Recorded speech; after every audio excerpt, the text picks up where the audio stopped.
Hello, everybody, and welcome to Sovereign Lovestream. Hi, thank you all for joining us. Happy Easter. Happy Easter. So, get started. Welcome to another episode where we appreciate you guys coming by and sitting with us for an hour and hearing what we have to say. Before we get started, I do want to just remind people, if you could give us a follow on our social media, we would really appreciate that. We're on Facebook, Instagram, at Sovereign Lovestream, Twitter, YouTube. If you could subscribe to the channel, that would be great. And for those of you who privacy and censorship are an issue, that certainly is for us. We are also on minds.com and Float, which are both privacy-centric and censorship-free social media platforms. They're a great alternative to Facebook. I'm sure a lot of you have probably heard that Facebook and YouTube are going to be actively censoring certain content, mostly related to holistic medicine, specifically anything in regards to 5G and vaccines, anything that's considered anti-vaccine. They're going to be hard blocking now. Now it's before the last year or two, they've been kind of shadow banning. They'll come up with other excuses to ban channels that post or look for technicalities for channels that post that kind of content. But now they're actively and openly saying, we're just going to ban channels and content that question the official story on vaccines or 5G. So if you're interested, please take a look at Float and Minds.com. Those are our preferred ones. There are definitely other ones, but if you want to check us out on those, we'd appreciate that. Give us a follow so you can stay up to date with what we're doing. We have a pretty cool announcement about an episode coming up in a few weeks. We're going to be having on a doctor from Johns Hopkins University who's starting a trial, a psychedelics trial. So that's moving ahead. And she's going to be our guest discussing, it's Dr. Rachel Yehuda, and she will be discussing MDMA trials for PTSD. So that's pretty exciting. But we're also going to be talking about the potential dangers of using drugs like MDMA.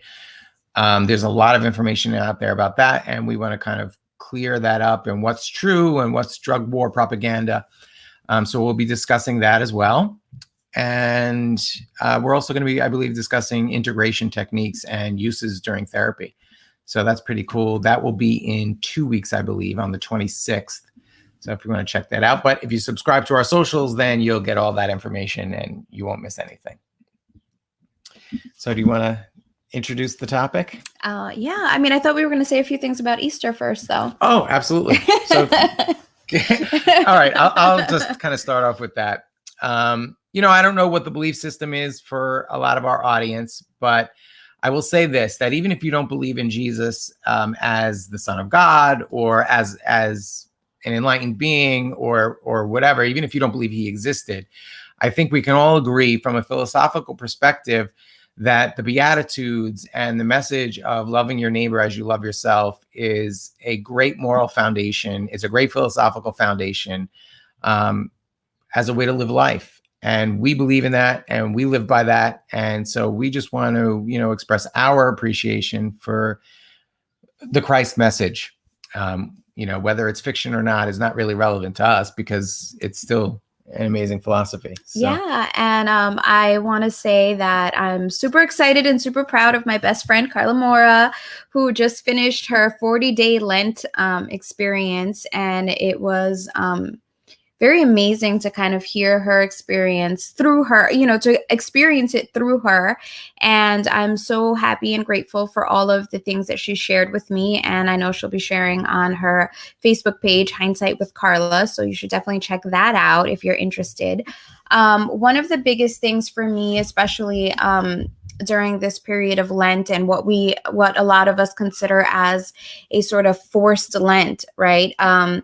Is that we're in this period of facing a lot of things that perhaps we haven't realized our preventing us from living our best lives. And this whole concept or idea of resurrection, of death and rebirth is something that's really important to look at, even if you don't look at it from a religious perspective, but simply just from the idea of death being a release or a detachment of things that no longer serve us in order to be able to be reborn into a new way of life. And I think a lot of us who believe in the concepts of sovereignty, especially, are releasing a lot of things that are holding us back and that are preventing us from being our true sovereign selves. So I think that's a great message to share right now and to celebrate.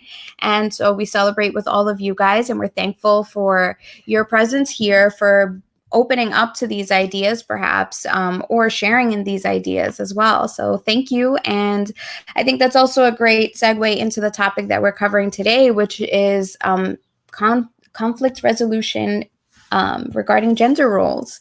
And I think a lot of that starts with the ideas that we have, that we come into this world with. Many of us have these ideas of gender roles based on what we've experienced, on what we've seen, how we've seen our parents work through these issues or kind of fall into certain patterns. And I think that's really at the core of where the conflict begins, that many of us don't realize that we all grew up in different households and with different ideas and different ways of living.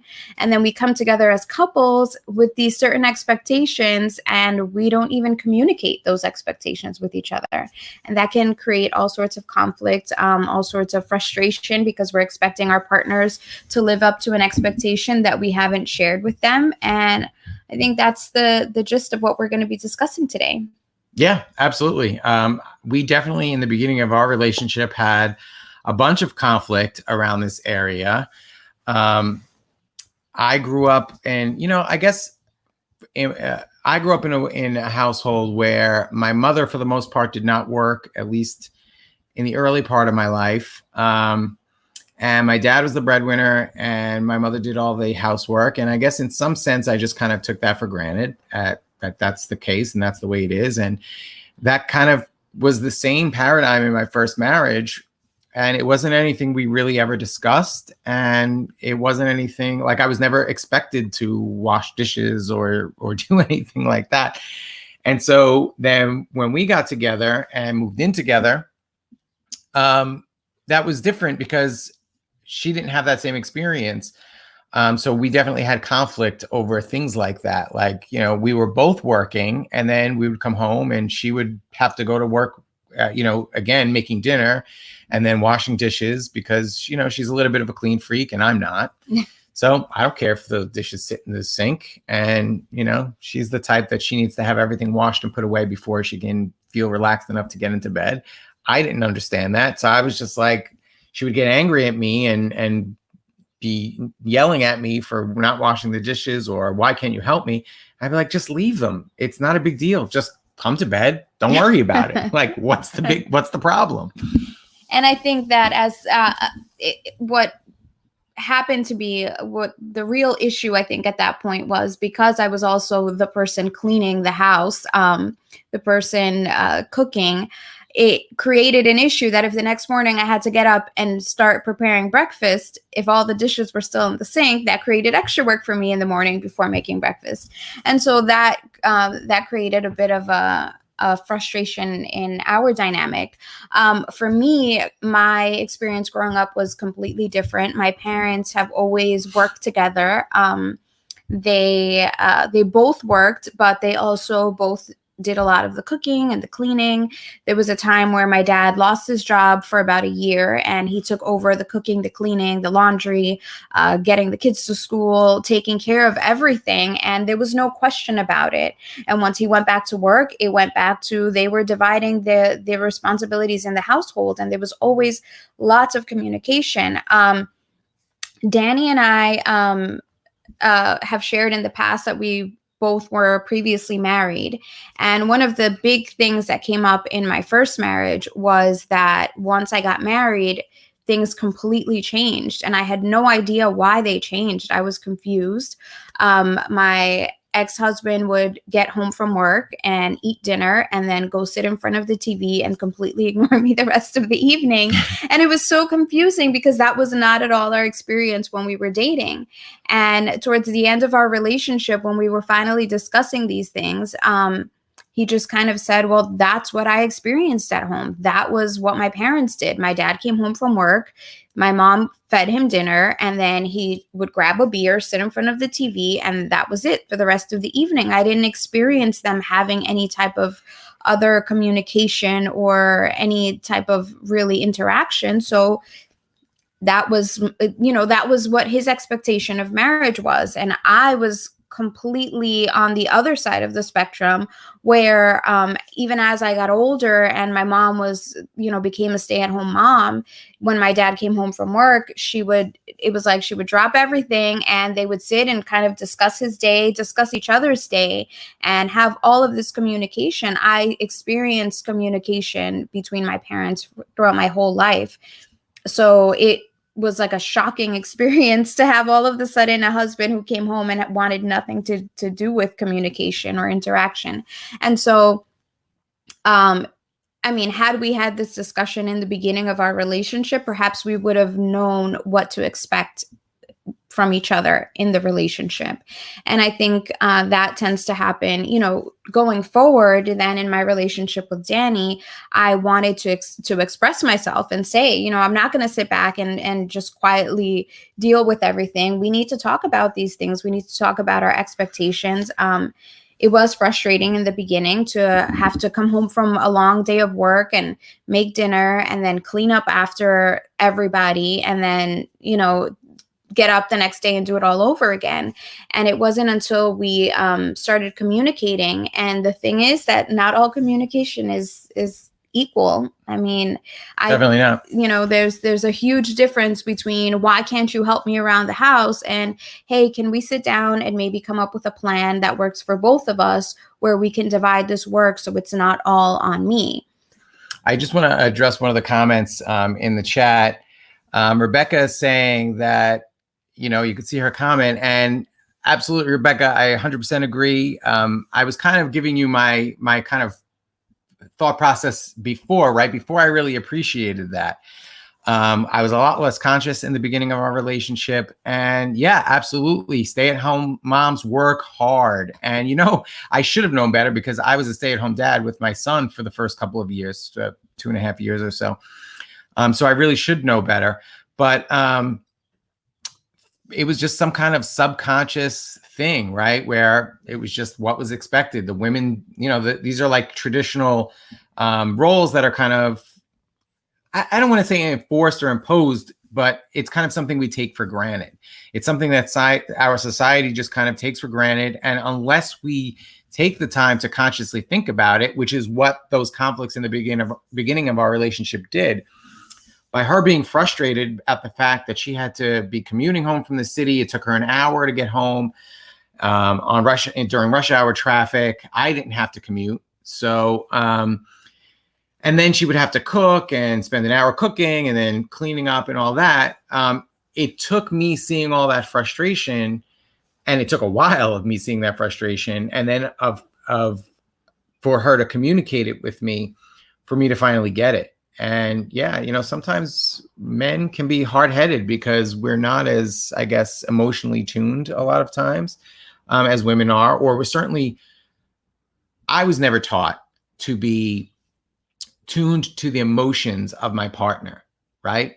I was just kind of, I guess in some ways I'm very privileged, right? Like I can just go through life doing whatever I want and there's not a lot of pushback.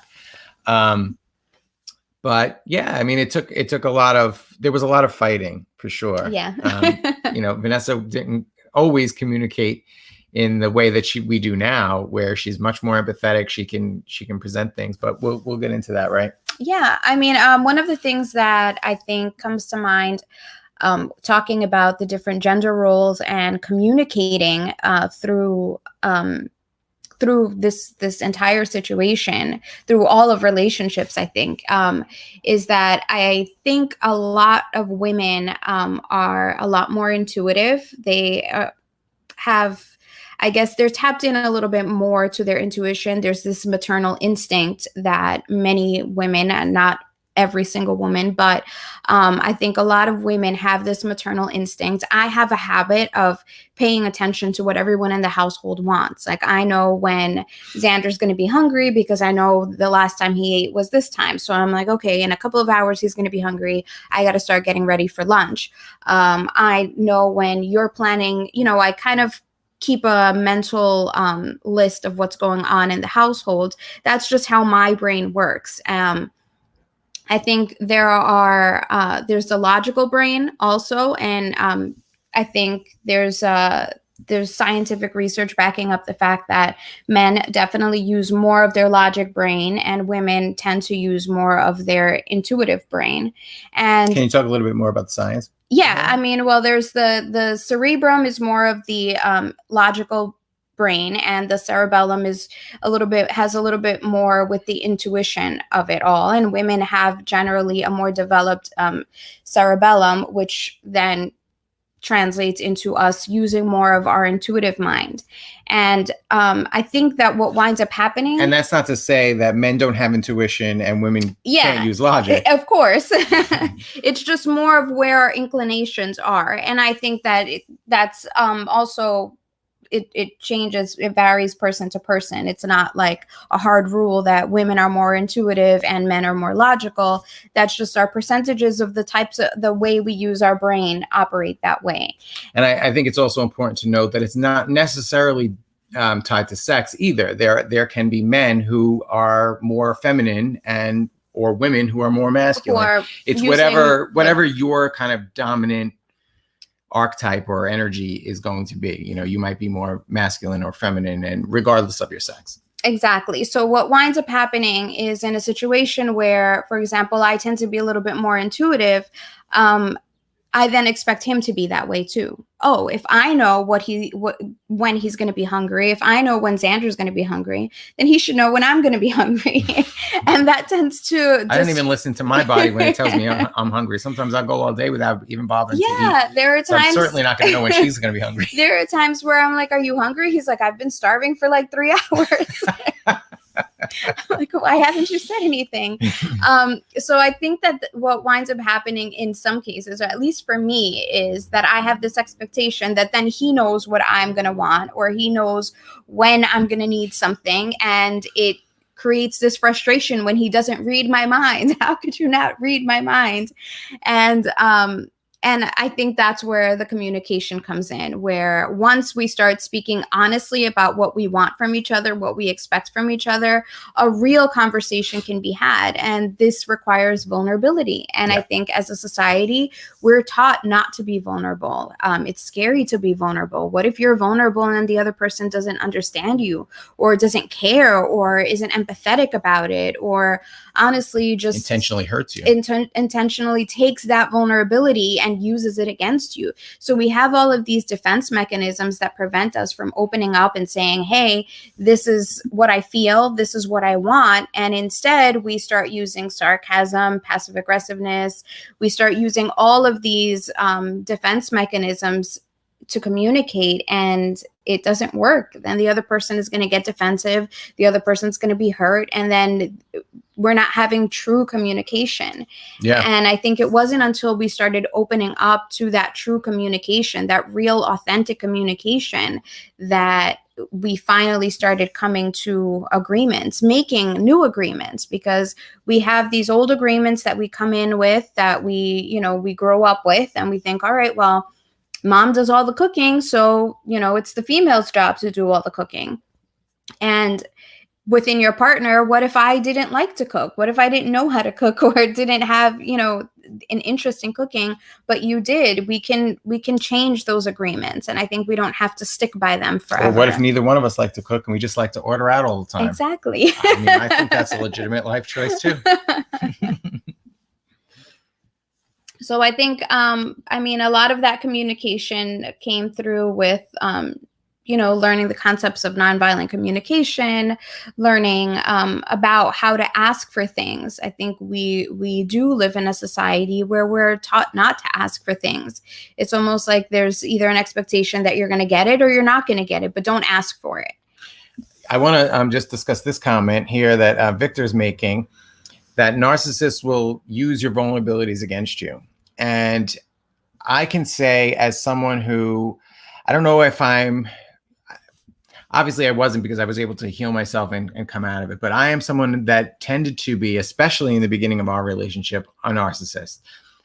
In some ways, narcissism can be, and this isn't an excuse because it can be overcome, but there are some people that believe that narcissism is classified as an autism, where people can't really see past their own point of view, and it's really like a mental limitation.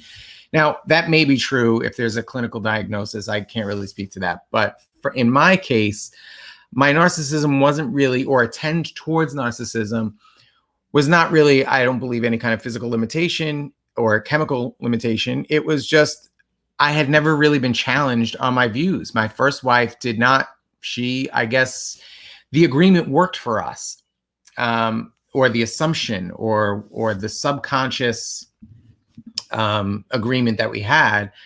She did all the cooking and cleaning, and or at least until we had our son. Then it became different, because then I was a stay-at-home dad. So not that I was doing cooking, because I can't cook, but but I was doing more of the cleaning and the laundry and that type of stuff for that period. But I guess in the beginning of our marriage, it worked for us. She was also used to the traditional roles. I guess it was the same way in her household. So she just expected she was going to be the one to do the cooking and the housework, even though we were both working also. So because I was never challenged on that, I never consciously thought of it. So Natalie had made a comment before that she had a similar problem with her ex. So I think the question is, because we've discussed this, not just in relation to our own relationship, not in a long time. I think we haven't questioned whether or not we should be in this relationship. But I think there are people that do question, should I be in a relationship with somebody who doesn't care that I do all the work, and, they don't ever lift a finger to do it.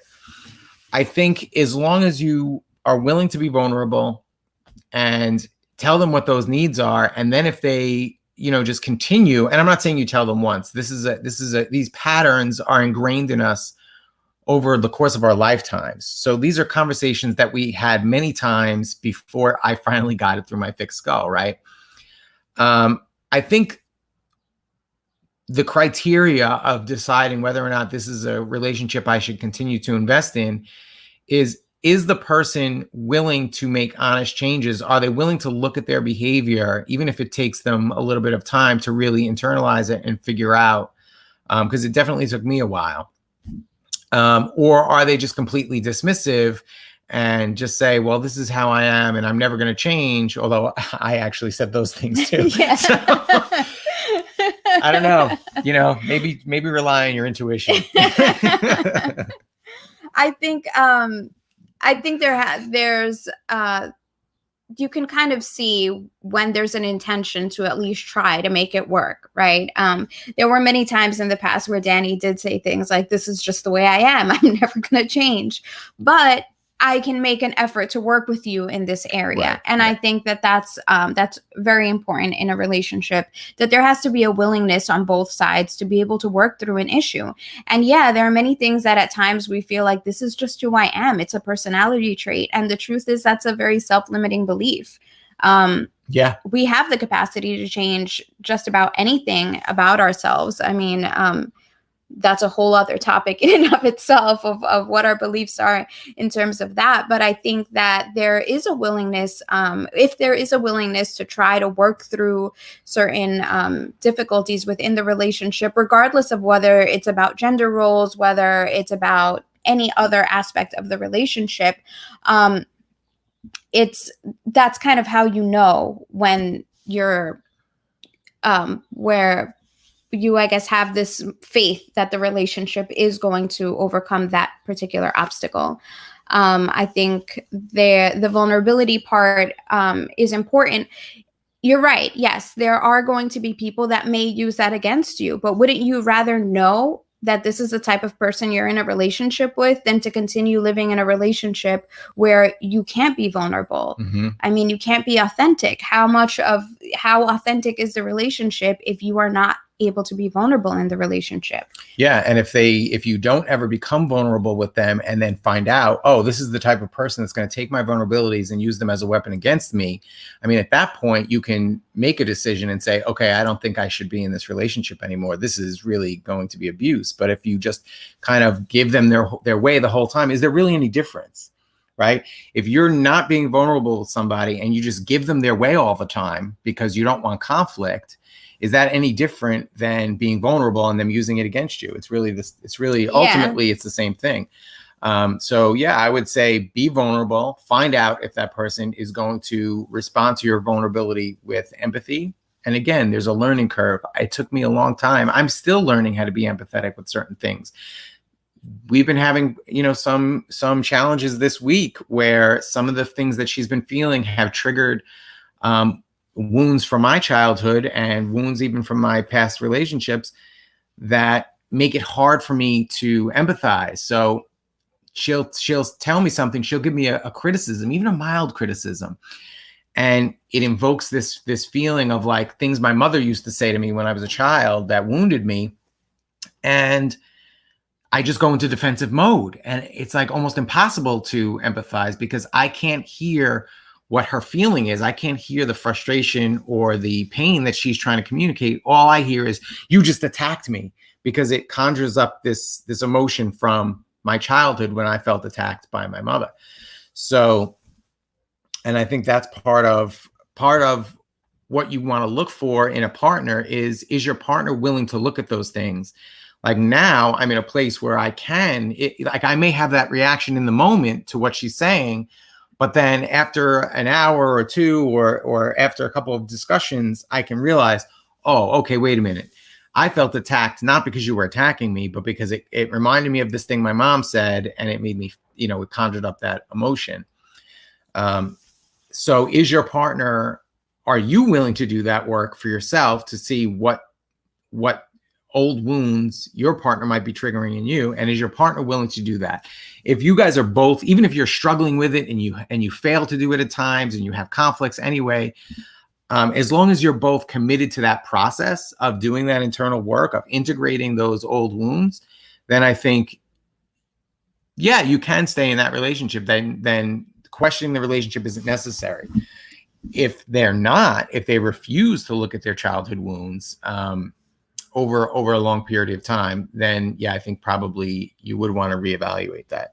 And the reason I keep kind of bringing this up is because a lot of the comments and a lot of the things that we've seen are kind of bringing up those issues. So I just want to let people know that we struggled through that. There were a lot of times in our relationship where we did feel like, should we continue? Are we banging our heads against the wall, or should we continue? And I think that we had that underlying like commitment to the process and commitment to each other, that we wanted to stay together even though we had these issues, and we were willing to stick it out and fight through it. So don't feel like just because maybe you have, and I'm not trying to just hijack the whole stream. No. Don't feel like if you have those doubts, like, oh, I don't know, maybe I shouldn't stay. That doesn't necessarily mean you're not meant to stay in the relationship or this isn't the one for you. It's natural and normal to have those feelings of doubt. Yeah, I think especially during the difficult moments, it's very easy to be vulnerable when your partner is empathetic and understanding and everything is rosy and happy. It's the moments where we have these difficulties that the challenging moments where all the work is, it has to come in. I saw another comment that said relationships are for true warriors. I mean, it is a lot of work. And I think Disney movies and just movies in general, romantic comedies have this sort of, they portray this idea that relationships are easy. You just overcome that one big battle and everything is happily ever after from there. And it's not at all that way. Relationships are very challenging. If you want to better yourself, it does help to have a partner there. Your partners are actually like your mirror. The things that frustrate you about your partner are the things that are a signal to you to say, wait a minute, this thing has not been healed within me. Why is this behavior triggering me? Why is this behavior upsetting me? Why can't I let him be the way that he is?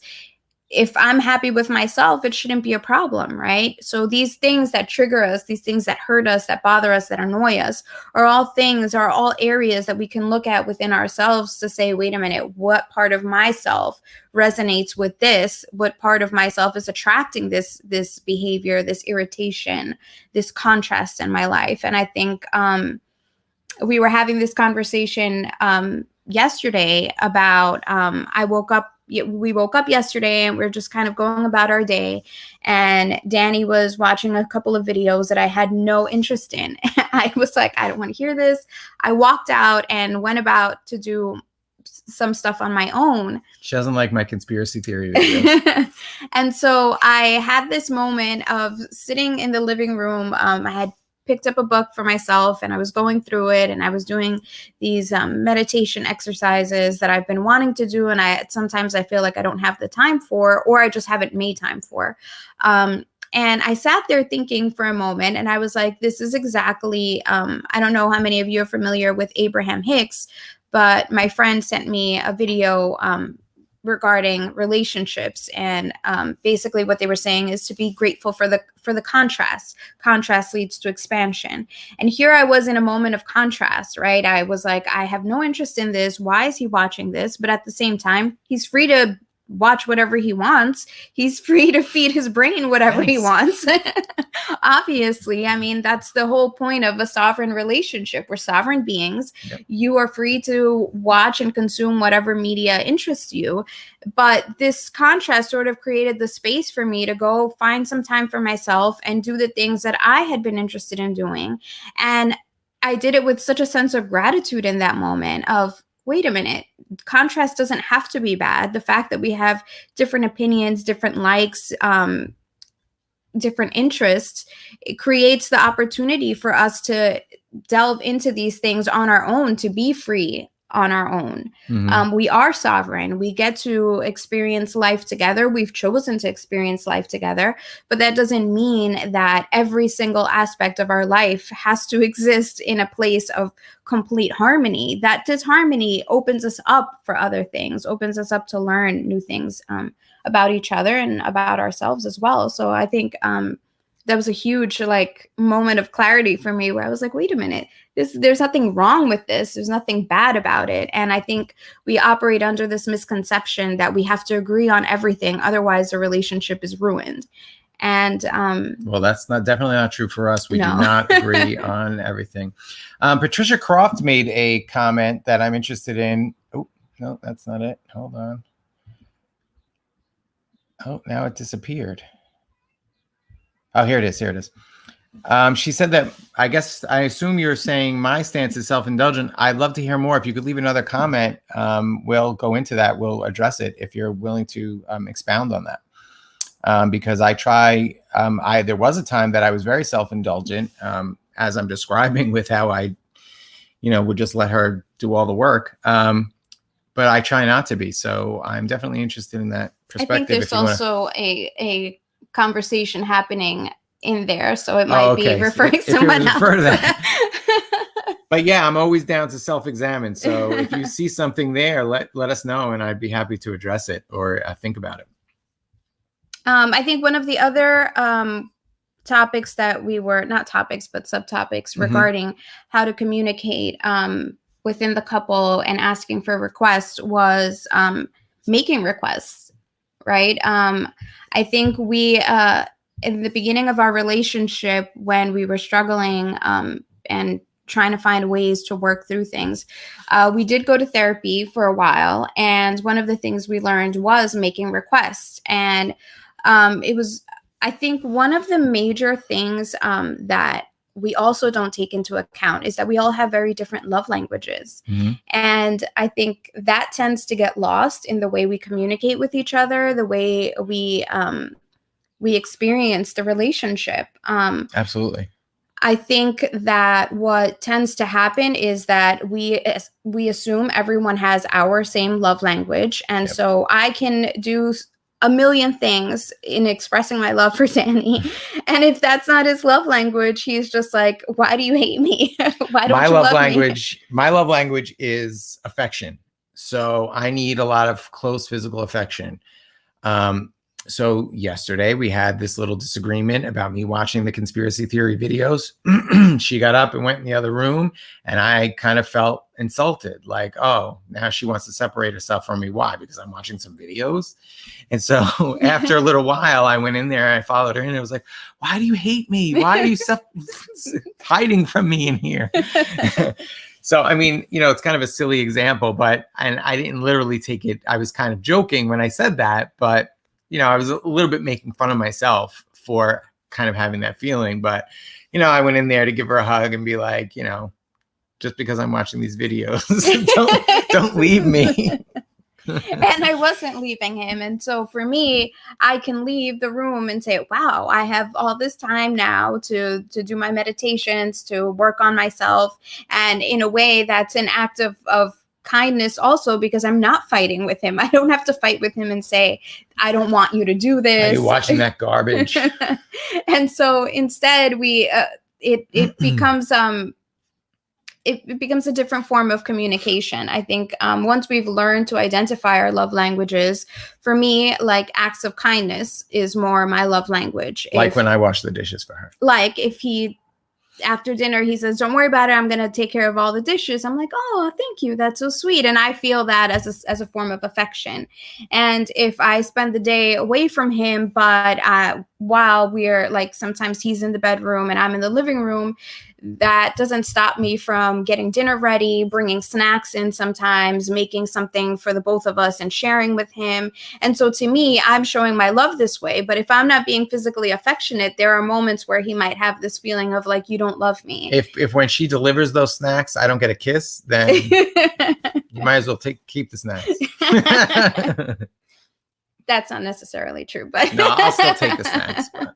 Yeah, but I think identifying our love languages is a huge part of being able to communicate with each other. And as we were saying before, these ideas that we have from seeing our own parents or other people who are very influential in our lives can kind of carry on into our adulthood and our expectations of what our relationship is supposed to be. And once we start taking a look at those ideas of those ways of life, of these sort of agreements that we've made without necessarily being conscious about it, then we can start to determine which agreements no longer fit my lifestyle, which agreements don't fit my relationship, and how can we form new agreements, new conscious agreements of how we're going to live, how we're going to express our love to each other, how we're going to resolve conflicts. I mean, I know that there are many people, like I said, in the situation with my ex-husband, he never saw his parents really have any conversation. His dad just kind of decided this is what we're going to do. And his mom just went along with it because that was their way of life. In our family, I saw my parents have communicate about everything. Every decision was a family decision. And if obviously it wasn't like the children made all of the choices, but we were part of the conversation. So I was very used to having a whole family conversation, everybody having an opinion and a right to an opinion. And I realize now as an adult that that's not the case in every single family. And so I had been entering relationships with that expectation. And I think this goes back to the point that it's so important to have conversations about what our expectations are in the relationship, what our agreements are, make agreements, make a list of requests. One of the exercises we did in therapy was to make a list of things that I would like. These are the requests I would appreciate that would make me feel more loved, which would make me feel that we're on the same page, that would be a sign of affection for me. And maybe those are things that he wouldn't have thought of on his own because that wasn't his experience throughout childhood, throughout previous relationships. And I think we kind of forget about that sometimes. We forget that our partners experienced a whole other life without us, and it was a completely different life than the life that we've experienced. I think it's very rare for two people to come together with the same exact experience. I think also there's this sense of it being a little corny or weird to, especially if you're like starting a relationship and you're like, okay, so I think this, or I think that, or I wish I have like this list of things I want from a relationship. And it's kind of looked at as kind of strange, right? Like we're just starting to date and you're going to give me a list of things that you want. And you're like, what? But how much more successful would relationships be if we did start out, instead of just kind of basing it all on, it's really just all based on attraction for the most part. It seems like, I feel like the hierarchy would be attraction and then maybe things in common. And you really limit yourself that way, because even things in common, it doesn't guarantee that a relationship is going to succeed. So how much more successful would you be if, one, before you got into a relationship, you looked at yourself and said, okay, what is my love language? How do I best feel? Like, in what ways can people communicate their love to me and I feel the best? Like for me, I'm very well aware that physical affection, even just with platonic relationships with my friends, my brother, I like to hug. I like to hug even my male friends. I think it's, I don't know. I'm a very physical person. So if you examine yourself and figure out what your love language is, and then tell your partner, when you're dating, I'm not saying on the first date necessarily, but 2 or 3 dates in or whatever, when you start to feel like, okay, this is moving towards something, maybe we might want to be boyfriend and girlfriend, like ghost, or boyfriend and boyfriend, whatever. We're going to go steady. All right. It does seem a little corny, but to say like, hey, this is my love language. What's yours? Are you aware of what your love language is? How do you feel like, best? And it doesn't always have to be like about romantic love. This can carry through to any relationship. To any type of friendship, even relationships with our parents. I think so many times we kind of forget that our parents are their own people with their own interests and their own likes and dislikes. As a kind of our experience, for example, with Danny's son, is he's a lot less physically affectionate. And, in the beginning for me, I'm also, I am physically affectionate. That's not my primary love language, but I do love to be physically affectionate. And in the beginning, I used to take that as rejection. Oh, he doesn't love me because he doesn't like to hug me or kiss me. But he's just not always very physically affectionate. His love language is completely different. Yeah, he takes after his mother. And I mean, I don't know. And that's fine. It's legitimate. It's not to say that that's a criticism of how he is. It's just different. Yeah. And so I think that sometimes it can be confusing, right? I mean, Danny's very physically affectionate. And even when he's hugging him, he's like ready to squeeze out of his arms and say, no, like, leave me alone. And I don't think that's necessarily wrong, because then we also experience Xander's expressions of love in a very different way. We just have to be more conscious of it and aware of it. And that's why I think it's so important in not just in romantic relationships, but in all types of relationships. For sure. I wanted to bring up my dad. My dad's love language is acts of service. And so my whole life, I felt like this guy is not affectionate with me. So therefore, he obviously doesn't really care. And so I never felt a close connection with my dad. Now, as an adult, I finally, have come to the understanding and am able to forgive him for not being physically affectionate, because that's just not his love language. But you know what? If something's wrong with my car, or I have a question about plumbing, or any of something like that, I can call him, and not only will he send me links, tutorials, explain it, get on FaceTime to talk me through it or whatever, sometimes he'll come and fix it for me. So that's his love language. And so I know that my father loves me. He just has a very different way of showing it. And I think we need to be willing to allow other people, like for me to just demand, I don't want you to do any acts of service for me. I just want you to be affectionate and that's it. Right. I can't do that. That's not her. She wouldn't be her true self if she wasn't bringing me snacks.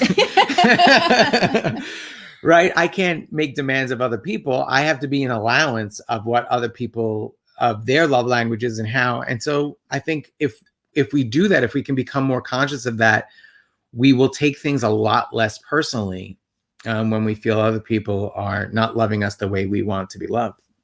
Yeah. And I think that ultimately, when we come down to these gender roles, it's very hard to say there's one right way for us to live as couples, right? Where either the woman does all the work or the husband does all the work, or we split the work evenly.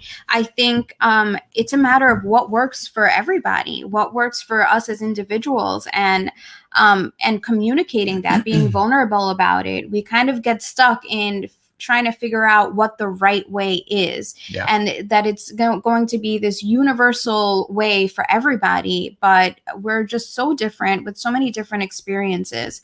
And I think the more we communicate and express with vulnerability what we want, what we feel would be helpful to us, or come up with a plan together in a household. I mean, we've gone through all of it. We've gone through, in the beginning, both of us working and me having the bulk of the housework, to us splitting the housework, to now kind of going back to me having the bulk of the housework because I mostly work from home and Danny's out, working and doing physical labor.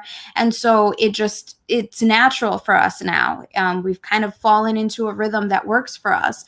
But if our circumstances had been different, perhaps the way that our house change again, they may evolve again. They will evolve. And I think we have this idea of we have to find the right strategy. And once we find that strategy, everything's going to be fine. And I think there has to be a willingness to evolve. I would say there's no right strategy. And the only wrong strategy is being selfish and unwilling to compromise and work with your partner.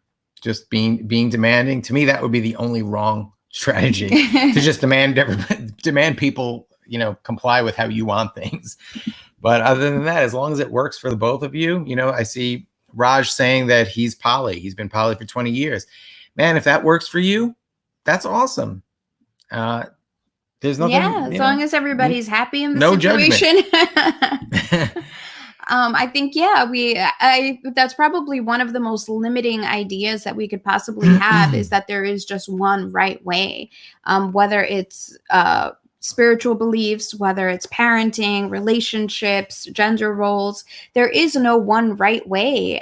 We can all have the conversations and find what works for us. Mm-hmm. That's probably one of the main issues that we have in the world, that we're trying to find this one magic way that'll work for everybody. And somebody's always going to be unhappy that way.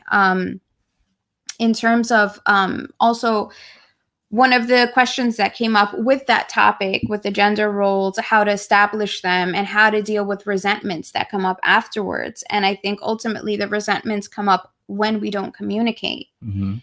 When we don't communicate, when we're not co-creating together, I think you make assumptions and then you get mad when the other person doesn't comply with your assumptions. Or sometimes you get mad preemptively because of what you assume they're thinking. That happens a lot, or it used to happen a lot more, but it still happens where we don't share something. I don't share something with her because I think I know how she's going to respond. And then I get angry for my imagined response. It's like, and then he's walking around angry at me and I'm like, what happened? He had a whole fight without me. I didn't even let her have a say in the fight. I controlled the whole fight. But I think it's true. That's pretty funny. It's funny, but it's true. And I think a lot of us do it. I've certainly have done that probably in most of my relationships in my life. I think we all do that to a certain extent. We have these assumptions. I mean, and we even assume based on our partner's previous responses, and we're like, oh, that's what they're going to say again. I do that a lot. I think, well, he used to say this to me all the time, and so this is the answer I expect from him, so I'm not even going to bother. But I don't know, I might catch him on a good day where he's more open to be empathetic or understanding.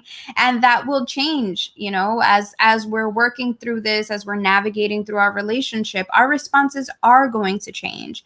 And we have to allow room for that as well. We're not, sometimes we don't give each other the opportunity for that. Yeah. I think in a way it's like living in the past, right? If I responded in the same way, so 5 times she asked me to do the dishes and I responded, no, I'm not going to do the dishes. Why? It's stupid. We don't have to do the dishes. Do it tomorrow. Blah, blah, blah, blah, blah. So I respond 5. On the 6th time, if she just assumes I'm going to respond that way again and says, you know what, let me just do the dishes myself, and then continues for the rest of our relationship, let's say 10 years into the future, she's still doing the dishes every day because she assumes. Meanwhile, I've matured since then. And so if she were to just, so I'm thinking, oh, she really enjoys doing those dishes. She does them every night before getting into bed. But, you know, if she would have continued or maybe after a couple of weeks said, you know, I'm kind of getting frustrated that I'm still have to do the dishes every night and you never do them. I'd be like, oh my God, I'm sorry. I thought you enjoyed doing the dishes. Okay, fine. Yeah, sure. Let's do it. If you're going to cook, I'll do the dishes. Yeah. And I mean, I feel like we've been in a relationship for, I don't know, we've been living together for about like 6 years now. And we are learning that some of our ideas have changed. Some of our behaviors have changed. We are shifting in and out of things. And so it's really important to revisit some of those agreements. I think once you get into a relationship, we have this tendency to say, well, we made these agreements and now those are our agreements for the rest of our lives. Yeah. Our agreements are ever changing. I mean, we are constantly revisiting old ideas that we had, revisiting agreements that we've had and saying, all right, well, this doesn't work for us anymore. How can we shift this now? How can we change the way we approach this? Oh, thank you. We appreciate that, WC. So I think it's really important to revisit those and look at those ideas. Our ideas change, we evolve, we grow. Otherwise, what would be the point of even continuing in a relationship if we're just going to be the exact same person? Yeah, I think we're sort of coming to the end here, but I think we should go over kind of the steps of the conflict resolution. So a conflict comes up and you can identify it. So Vanessa is saying, hey, you know, you're not doing the dishes as often as I always have to do them. Could you please do the dishes? Well, that's if she says it in a nice, frustrated.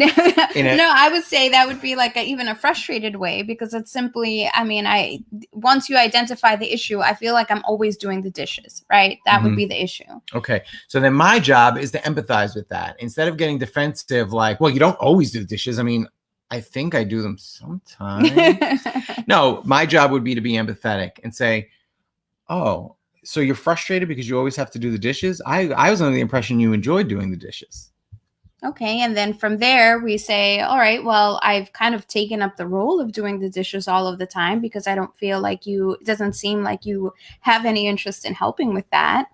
All right. I'm sorry. You know, I could definitely try to help more. So then what we do is she's making a request that she wants me to do the dishes more often. And I can agree to that. Or I could say, well, too bad. Women are supposed to do the dishes. And then she can reevaluate whether or not she wants to be in a relationship with me. Yeah, I mean, we can, and there's obviously room for discussing the logistics of it all, right? If Danny's working all day and coming home late and exhausted, and I'm saying, well, I cooked dinner, you should have washed the dishes, that would be kind of unfair on my part if I'm home and I haven't been working as hard as he has. You know, there's room for all sorts of agreements in there. And I think it's a good idea to revisit those agreements whenever we have the opportunity to do so. And obviously, it's not always as simple as just saying, oh, yeah, I didn't realize you didn't like that. I'll go ahead and change my behavior. Sometimes it's a little bit more than that. So be patient. And I think we also have to be honest with ourselves. What is it that we really want in that situation. Sometimes it's not about the dishes. Sometimes it's about, feeling that it's a one-sided relationship, or feeling like you're carrying the weight of the relationship and you need some help. And I think part of that vulnerability is with our partners starts with being vulnerable with ourselves. What is it about this situation that's really bothering us? Is it just about the dishes, or is something else, lurking behind this idea of the dishes being the cause? Right. It probably wasn't so much the dishes as it was my unconscious kind of, I guess, belief that you should be doing all the housework and I can just lay around and watch TV or play video games while you're doing that. And it might just be a matter of appreciation, right? Mm-hmm. It could just be, I'm willing to do all of this stuff, but I would like you to appreciate the fact that this stuff doesn't happen all on its own. It's not magical. It's not like this fairy comes into the house and fixes everything up for us. So I think it's important to also take a good look at what exactly the issue is, what the feeling is behind the issue. Is it that I don't feel respected, that I don't feel appreciated? Is it that I'm just physically exhausted and I need the help? And those, which are all legitimate reasons to ask. Yeah. I would like to throw up these two books. Nonviolent Communication by Marshall B. Rosenberg teaches nonviolent communication.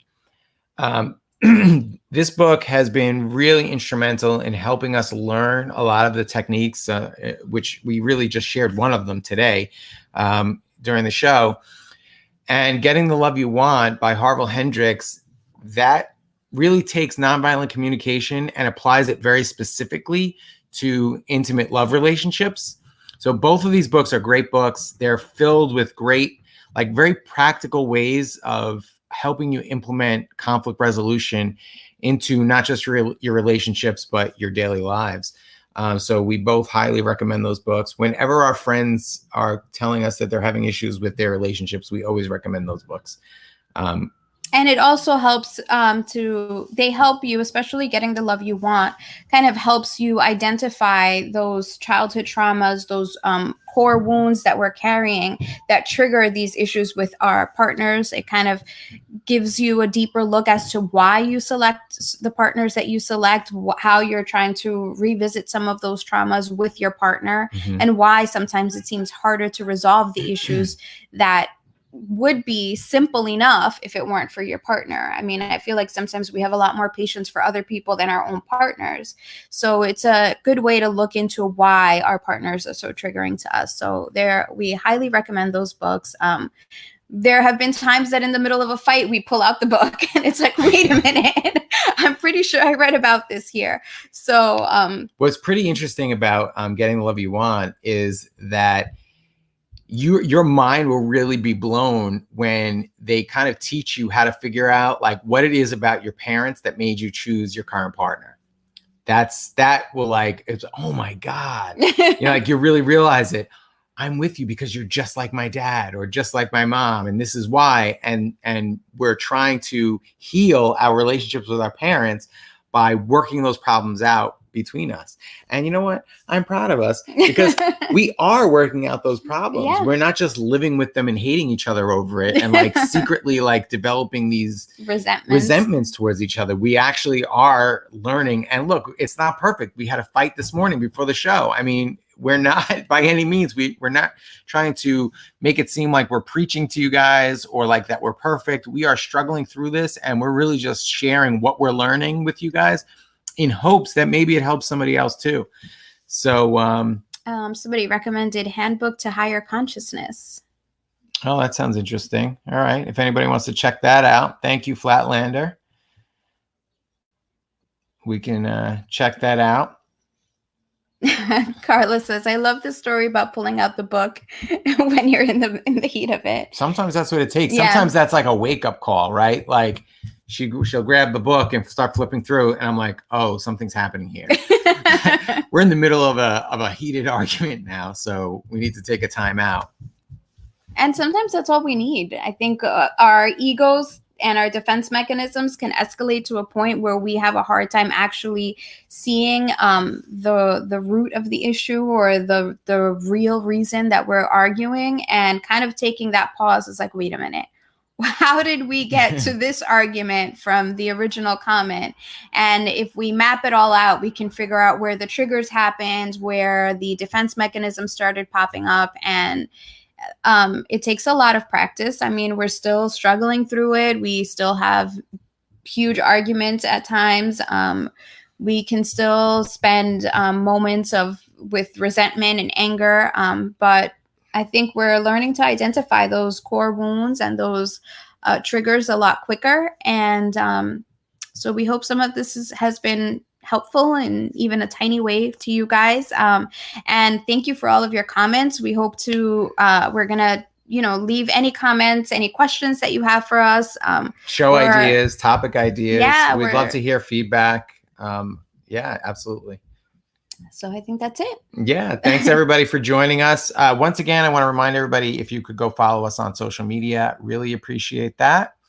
So you'll never miss an episode, and we can share our hardships and vulnerabilities with you. Don't forget to follow us on minds.com or the Float app. If you're concerned about privacy and censorship, with big social now openly admitting that they are going to be censoring certain topics like 5G and vaccines and things like that. Thank you so much. Have a great rest of your Resurrection Sunday. Enjoy, and we'll see you next week. Bye. Bye.